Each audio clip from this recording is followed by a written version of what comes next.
Alors, je suis Jean-Marc Bini, je suis ivoirien et canadien d'adoption, promoteur du concept Domaine Bini qui existe depuis avril 2015, après mon retour du Canada où j'ai vécu en ermite dans la plantation familiale pour mettre en place ce concept-là. Mon intention de départ, c'est le fait d'avoir été interpellé au Canada quand à plusieurs reprises, les week-ends où ma femme m'invite à aller cueillir des citrouilles comme activité de week-end, ou bien on va pique-niquer, ou bien on fait 3 heures de route pour juste prendre des photos, des choses que moi je trouvais un peu bizarres, je ne comprenais pas trop leur philosophie. Et puis au bout de quelques années, il y a eu un déclic dans ma tête et j'ai compris finalement c'était quoi vivre en harmonie avec la nature. Et puis j'ai vu qu'il y avait des similitudes avec notre façon de vivre à l'ancienne. On a une végétation luxuriante, on passe de la forêt à la savane en faisant une virgule dans les montagnes. Nous aujourd'hui, notre concept c'est un écosystème protégé, un village propre, une activité écotouristique autour.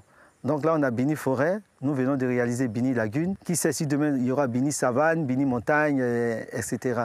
En tant qu'Africain, en tant qu'Ivoirien, aller fouiller dans des livres pour faire de l'écologie et tout, non, j'estime que nous le sommes déjà par nos us et coutumes. Parce qu'on pense être pauvre, parce qu'on vit à l'ancienne, on boit dans des calebasses, on mange dans des feuilles. Et souvent, pour beaucoup, c'est comme signe de pauvreté. Pour moi, aujourd'hui, dans le conseil, je dis à tous ceux qui sont autour de moi et à nos villageois, voyez-vous, notre soi-disant pauvreté est devenue notre richesse. Parce que l'Occident essaie de revenir à la nature, ils essaient de revenir à l'essentiel, ils essaient de ne pas polluer. Et nos us et coutumes, rien ne pollue. La calebasse, c'est un fruit naturel. La feuille d'attiéké, comme on le dit, c'est un fruit naturel. Le pot de terre pour servir le banguilo, tout est naturel.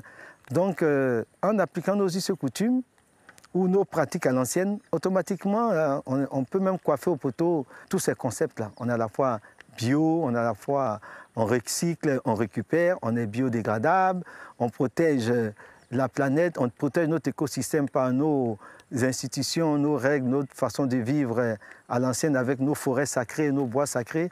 Toutes ces choses-là répondent à une planification et puis à une régulation même de la faune et de la flore, à la régulation des pluies, à la maîtrise même de nos animaux. Donc ça permet à des visiteurs, on les appelle les compagnons, de vivre dans un écosystème, de visiter un écosystème et puis leur permettre de vivre cet écosystème comme les populations locales vivent. Parce que si vous venez visiter un écosystème, eh c'est parce qu'il a été protégé par des mécanismes villageois.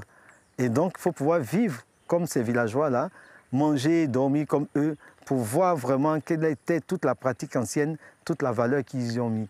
Ensuite, comme nous sommes une activité écotouristique qui doit apporter de l'économie, nous créons des activités ludiques autour de cet écosystème. Au domaine Bini, vous avez le bain d'argile, la tyrolienne, des baignades dans la rivière. Ici, dans le concept Bini Lagune, vous avez toute la belle lagune qui est une piscine à l'infini. On peut faire des jeux aquatiques, faire de la pirogue et profiter de ce silence-là.